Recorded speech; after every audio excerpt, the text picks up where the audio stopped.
ರಾಜ್ಯದ ಮುಖ್ಯಮಂತ್ರಿ ಸಿದ್ದರಾಮಯ್ಯ ವಿರುದ್ಧ ಅವಾಚ್ಯ ಪದ ಬಳಕೆಯ ಹಿನ್ನೆಲೆಯಲ್ಲಿ ಶಾಸಕ ಜನಾರ್ದನ್ ರೆಡ್ಡಿ ವಿರುದ್ಧ ಕಾಂಗ್ರೆಸ್ ಪ್ರತಿಭಟನೆಗೆ ಇಳಿದಿದ್ದಾರೆ.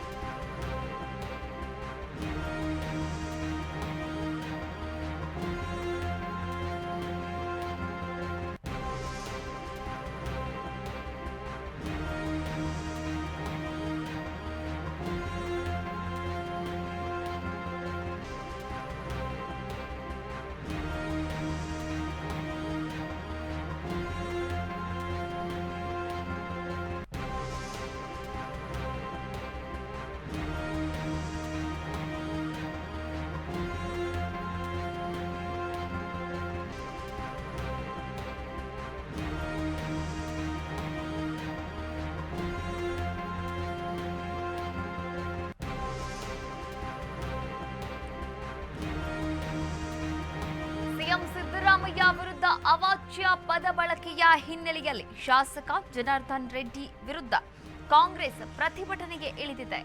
ಕೊಪ್ಪಳದ ಅಶೋಕ ವೃತ್ತದಲ್ಲಿ ಕೈ ನಾಯಕರು ಪ್ರತಿಭಟನೆಗೆ ಮುಂದಾಗಿದ್ದಾರೆ. ಇನ್ನು ರೆಡ್ಡಿ ಪ್ರತಿಕೃತಿಗೆ ಚಪ್ಪಲಿಯಿಂದ ಹೊಡೆದು ಆಕ್ರೋಶವನ್ನ ಹೊರಗಾಕಿದ್ದಾರೆ. ಜನಾರ್ದನ ರೆಡ್ಡಿ ಅವರ ಪ್ರತಿಕೃತಿಗೆ ಚಪ್ಪಲಿಯಿಂದ ಹೊಡೆದು ಆಕ್ರೋಶವನ್ನ ವ್ಯಕ್ತವಾಗ್ತಾ ಇದ್ದಾರೆ ಕೈ ನಾಯಕರು. ಜನಾರ್ದನ್ ರೆಡ್ಡಿ ವಿರುದ್ಧ ಕಾಂಗ್ರೆಸ್ ನಾಯಕರು ತೀವ್ರ ಆಕ್ರೋಶವನ್ನ ವ್ಯಕ್ತಪಡಿಸ್ತಾ ಇದ್ದಾರೆ. ಇನ್ನು ಈ ಒಂದು ಪ್ರತಿಭಟನೆಯಲ್ಲಿ ಸಚಿವ ಶಿವರಾಜ್ ತಂಗಡಗಿ, ರಾಜಶೇಖರ್ ಹಿಟ್ನಾಳ್, ರಾಘವೇಂದ್ರ ಹಿಟ್ನಾಳ್ ಹಾಗೆ ಮಾಜಿ ಸಂಸದ ಸಂಗಣ್ಣ ಕರಡಿ ಅವರು ಕೂಡ ಭಾಗಿಯಾಗಿರುವಂತದ್ದು. ಸಿಎಂ ಸಿದ್ದರಾಮಯ್ಯ ವಿರುದ್ಧ ಅವಾಚ್ಯ ಪದ ಬಳಕೆ ಮಾಡಲಾಗಿತ್ತು. ಈ ಒಂದು ಪದ ಬಳಕೆಯ ಹಿನ್ನೆಲೆಯಲ್ಲಿ ಗಣಿ ದಣಿ ಅಂತಾನೆ ಹೆಸರುವಾಸಿಯಾದಂತಹ ಶಾಸಕ ಜನಾರ್ದನ್ ರೆಡ್ಡಿ ವಿರುದ್ಧ ಕಾಂಗ್ರೆಸ್ ಇದೀಗ ಪ್ರತಿಭಟನೆಗೆ ಇಳಿದಿರುವಂತದ್ದು. ಕೊಪ್ಪಳದ ಅಶೋಕ ವೃತ್ತದಲ್ಲಿ ಕೈ ನಾಯಕರು ಪ್ರತಿಭಟನೆಯನ್ನ ಮಾಡ್ತಾ ಇದ್ದಾರೆ. ನೀವು ಕೂಡ ದೃಶ್ಯಾವಳಿಗಳಲ್ಲಿ ಗಮನಿಸ್ತಾ ಇರಬಹುದು. ಗಾಲಿ ಅವರ ಪ್ರತಿಕೃತಿಯನ್ನ ಬೆಂಕಿಗೆ ಹಾಕಿ ಸುಟ್ಟು ಆಕ್ರೋಶವನ್ನ ವ್ಯಕ್ತಪಡಿಸ್ತಾ ಇದ್ದಾರೆ. ಚಪ್ಪಲಿಯಲ್ಲಿ ಹೊಡೆದು ಆಕ್ರೋಶವನ್ನ ವ್ಯಕ್ತಪಡಿಸ್ತಾ ಇದ್ದಾರೆ.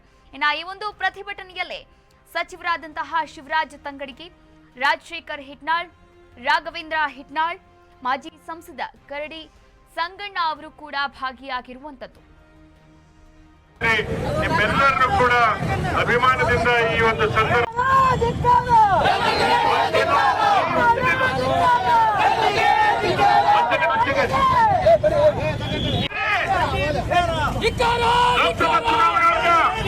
ಅವರಿಗೆ ತಪ್ಪಾಗಿ ಪಡಿತಾರೆ, ಇವರಿಗೆ ತಪ್ಪಾಗಿ ಪಡಿತಾರೆ ಅಂತಂದು